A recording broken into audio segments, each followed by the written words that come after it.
¿Nos ha liberado de la ley el Nuevo Testamento?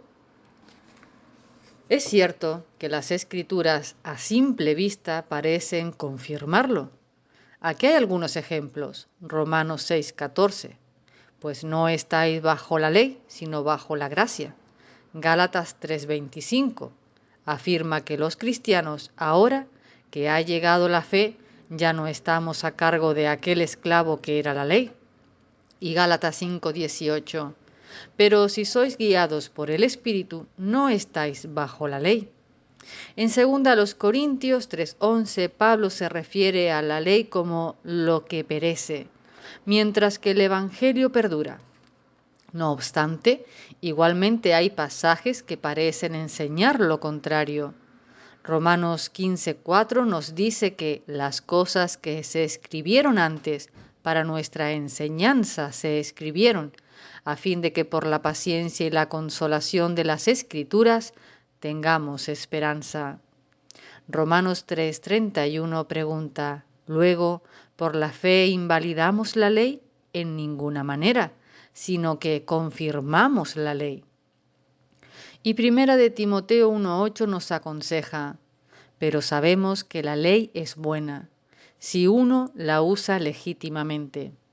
Segunda a Timoteo 3:16-17 nos recuerda que toda la Escritura es inspirada por Dios y útil para enseñar, para redarguir, para corregir, para instruir en justicia, a fin de que el hombre de Dios sea perfecto, enteramente preparado para toda buena obra. Esta es principalmente una referencia al Antiguo Testamento, y es difícil comprender a qué se refería Pablo al decir toda la Escritura, si la ley del Antiguo Testamento no tiene vigencia para los cristianos. Estos pasajes no pueden ser contradictorios, aunque solo sea porque todos vienen de la pluma de Pablo. Así que, ¿cuál es la relación de la ley con la vida del cristiano? En Gálatas 3:25, Pablo tiene un problema concreto en mente cuando escribe. Pero ahora que ha llegado la fe, ya no estamos a cargo de aquel esclavo que era la ley. Alguien había estado diciendo a los cristianos en Galacia que, además de confiar en Cristo para su salvación, debían guardar el ceremonial del Antiguo Testamento también. Por ello, Pablo intenta probar que para ser cristianos debemos confiar solo en Cristo, porque no nos ganamos la salvación obedeciendo la ley ceremonial del Antiguo Testamento. Lo deja totalmente claro en el capítulo 2, versículo 16.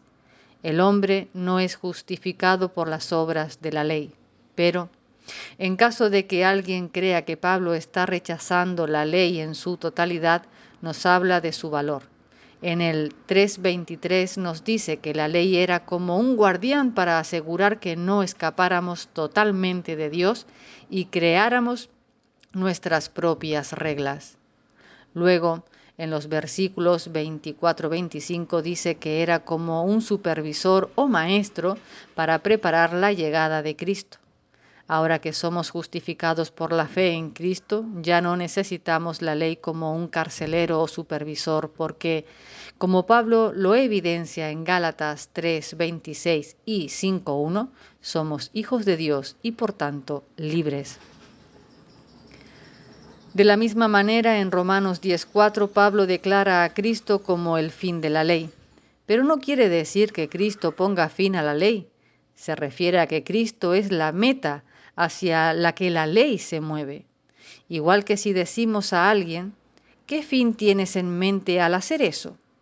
Como la ley moral señala la necesidad de Cristo como el único que puede cumplirla perfectamente.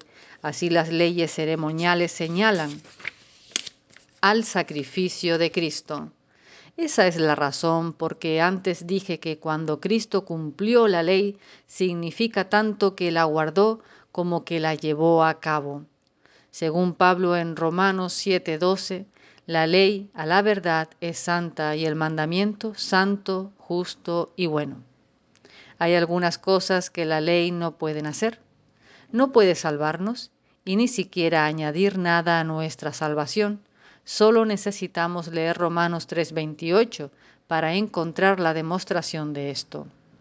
Concluimos, pues, que el hombre es justificado por fe sin las obras de la ley. Eso es algo claro para todo cristiano verdadero. De cualquier forma, quebrantar la ley de Dios aún constituye un pecado porque, según 1 de Juan 3:4, todo aquel que comete pecado infringe también la ley, pues el pecado es infracción de la ley. La obediencia a los 10 mandamientos es, por tanto, una prueba del deseo de obedecer a Dios en todo. Esto se ve claramente en la manera como nuestro Señor empleó la ley del Antiguo Testamento. Frecuentemente desafiaba a la gente diciendo: ¿acaso no habéis leído la ley? ¿O qué está escrito en la ley? En otras palabras, lejos de despreciar el valor de la ley, quería que aprendieran a utilizarla correctamente. Los escritores del Nuevo Testamento suelen volver atrás su mirada hacia la ley para apoyar sus argumentos. En 1 Corintios 9:8 Pablo escribe: ¿digo esto solo como hombre? ¿No dice esto también la ley? Y en los versículos siguientes añade: porque en la ley de Moisés está escrito.